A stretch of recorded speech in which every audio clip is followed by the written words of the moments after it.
This is an overview of the parts of Medicare, how they work together. Basically, this is the foundation of your coverage, but also your understanding of how the rest of the enrollment process works and what your decisions are going to be, what your choices are as a consumer for the coverage that you end up with. Because it's really a combination of the various parts of Medicare. That's what you're going to end up with. So we'll start with original Medicare. You may have heard this term. It's also called traditional Medicare. It's called that because it is what the Medicare program was when it was launched in the mid 60s.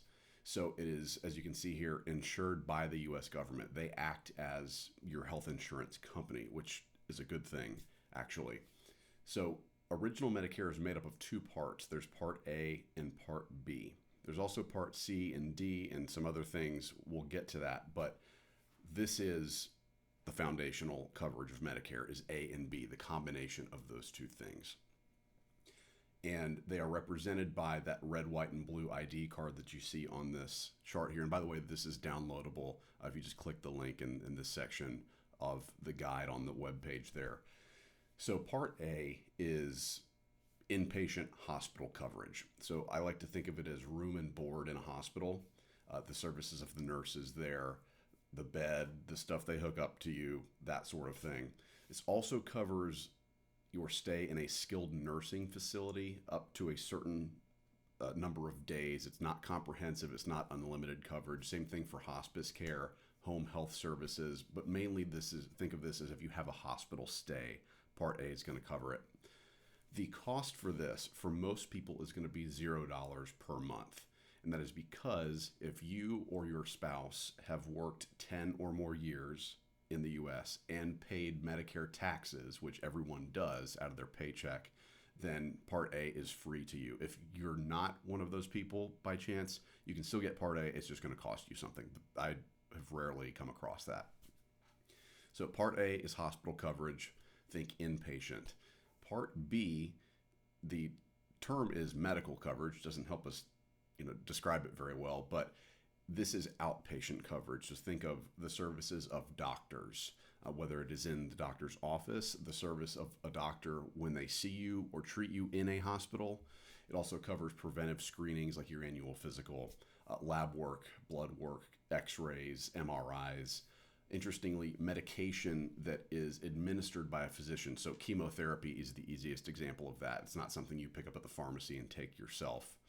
And some other outpatient services are covered under Part B as well. Part B is not free.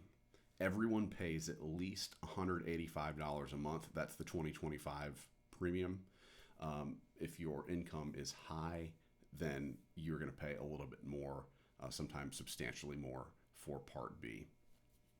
So again, Part A and Part B together forms original Medicare, which is major medical coverage, if you're used to that term. So everything that you might need from a medical professional outside of prescription drugs is going to be covered with Part A and Part B combined. Now, just because it is covered doesn't mean it's paid for 100%. So just Part A and Part B alone, generally speaking, cover about 80% of costs for everything that is covered under this major medical coverage, So you're on the hook for 20% of costs, and there is no cap on that. So there are things to do about it, and most people do something about it, either with a Medicare supplement or a Medicare Advantage plan, which we'll get into here shortly. So that's Part A and Part B. Everyone has to get Part A and B to unlock the rest of Medicare coverage and be fully insured by it. So Part C, you'll notice, is missing on this first page of this chart because it is an alternative to original Medicare, and I'll touch on that in a second. But let's get to Part D, prescription drug coverage, because no matter which way you go, you're going to have Part D coverage as well. You're going to want to make sure you have that.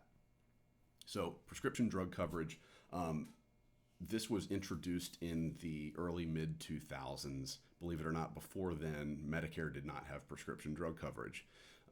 As the years have gone on, prescription drugs are, fortunately or unfortunately, however you want to view it, it's the way that most of us interact with the healthcare system most often. So it's become very important. So understanding this is key. There are a lot of terms around Part D, like the donut hole, the coverage gap, and just a lot of confusion around it. Thankfully, none of that is the case anymore. There As of January 1st, 2025, the Part D program has been streamlined significantly. So there are only three phases of coverage. The first, and it works just like traditional health insurance. The first is your deductible phase. So you're going to be on the hook for the first $590 of your drug costs. That is the standard specification of a Part D plan. Some might have a lower deductible, but they have to at least have they have a maximum deductible of $590. You're not going to see it beyond that on any given Part D coverage. So you're on the hook for that first amount. The exception would be if you have a drug that is covered for a copay from day one. So like atorvastatin, a lot of people are on that. That's a very common, generic, inexpensive drug. Most Part D plans are going to cover that at like a $0 copay or $5 copay, so you're not subject to the deductible on that drug. You go fill it from day one every month of the year, $5, $0, $10, whatever your plan is, and you're not having to accrue that deductible, which is nice. If you've got something like a brand name drug or a specialty, something like that, then you're going to be on the hook for that deductible. There's not going to be a low copay for something like that in most cases. It depends on the plan, of course. So stage 2 is the initial coverage phase. So think of this as after that deductible of $590, everything up to $2,000 out of your pocket for drug costs that are covered under your given plan. You've got some cost sharing there. So some more copays or co-insurance, so like a percentage of the cost, like 20, 25, 30% of the drug cost, 50, depends on the plan. And then all the way to 2,000. Once you hit 2,000 of out-of-pocket costs, you are done paying for covered drugs on your plan. So that's really only going to happen if you're on something that is brand name, something that has a commercial, I like to say. So that is the catastrophic phase. And again, you're done paying after that. So very simple. There's no donut hole anymore. There's no coverage gap anymore. So those are the parts of Medicare that everyone's going to interact with no matter what choice you make for ultimate coverage. Let's now kind of clear the decks, and you don't have to remember any of this, because if we go to the second page of my chart here, really the decision that you have to make is which coverage arrangement do you want. So like I said at the beginning of the video, your ultimate coverage is going to be a combination of the various parts of Medicare and how you put them together. The first option is the Medicare supplement option. So the way this works is you keep original Medicare, that government-sponsored health insurance, Part A and Part B, which is that red, white, and blue card, what's associated with it. And you're going to, because that only covers 80% of costs and doesn't include prescription drug coverage, well, what are you going to do about the 20% of costs that you are responsible for? You're going to get a Medigap plan or a Medicare supplement plan. It means the same thing, just a stylistic difference. So a Medicare supplement plan, for the most part, is going to cover that 20% that you're on the hook for. There are various plans, Plan G and Plan N in the Medicare supplement world. Plan G is the most comprehensive and the most popular. If you choose that one, then all you're left paying for medical coverage is the first $257 for the year, which is the Medicare Part B deductible. The plan picks up every dollar from that point on. So that's pretty fantastic. Another benefit of that is because Medicare supplements work with original Medicare, the government insurance, there are no networks. So you can go see any doctor in the U.S. that accepts Medicare, which is the vast majority of them. There are no prior authorizations to deal with, no referral requirements. So it's very easy, not a lot of trouble to get care at all. And a lot of people really, really enjoy that. And my clients who are on this, they rarely ever have a problem. It's really nice. It is the more expensive route, but in my view, it's worth it. So you get a Medigap plan or Medicare supplement plan to take care of that 20% of medical costs, and then you add a Part D plan, as we just covered. You can buy that on a standalone basis. And depending on your zip code, there are rates as low in 2025 as $0 a month. Some are 10, 20, 30, some are even as high as 100, which is only really necessary if you've got an expensive drug that only that plan covers. Original Medicare, because with this route you are just building on top of original Medicare, which doesn't cover dental and vision routine care like exams, cleanings, cavities, frames, lenses. You can add dental and vision insurance on top of it on a standalone basis if you would like. Rates for that start at around $40 a month for basic coverage. So, if you want the ultimate flexibility in where you get your care and you want super low, almost negligible medical expenses as you use medical services throughout the year, the Medicare supplement route is the way to go. The other option is Medicare Advantage. Now, this rolled out at the same time as Part D in the early mid 2000s. So that's why it's labeled Part C, because it was just the next thing to attack at that point. So a lot of people think, okay, I got Part A, I got Part B, now I need to get Part C, right? Well, not necessarily. It is an optional trade-in, I like to say, for original Medicare. And the way this works is Medicare Advantage is completely insured by private insurance companies. So you're handing over your original Medicare and you're going completely to the insurance company that you choose a Medicare Advantage plan from. Now, these plans are going to act a lot like the health insurance you're used to. There are networks you need to stick to. Some are PPO networks, some are HMO networks. So with PPOs, you can go out of network and still get coverage. It's going to be much more expensive and frankly is not worth it. But you have the option. With an HMO plan, you're going to need to stay in network to get any coverage. So there are, for the most part, no deductibles on this type of plan, but there are co-pays and co-insurance for pretty much everything. So like a doctor's office visit might be $20. An x-ray might be a couple $100, just depends on the plan. You pay as you go. And the reason Medicare Advantage is chosen and is popular is simply because of cost of the plan itself. Once you pay your Medicare Part B premium, or if you have Part A premiums, paying the government for the baseline coverage, Medicare Advantage plans are usually $0 a month in addition. So less expensive than Medicare supplements. And they'll throw in Part D drug coverage, and you're going to want to get a plan with that if you go this route in most cases. They'll throw in dental and vision, sometimes hearing insurance, and insurance for the routine maintenance stuff, not the medical, like glaucoma, type of serious things. That would be covered under medical insurance. But that is usually included.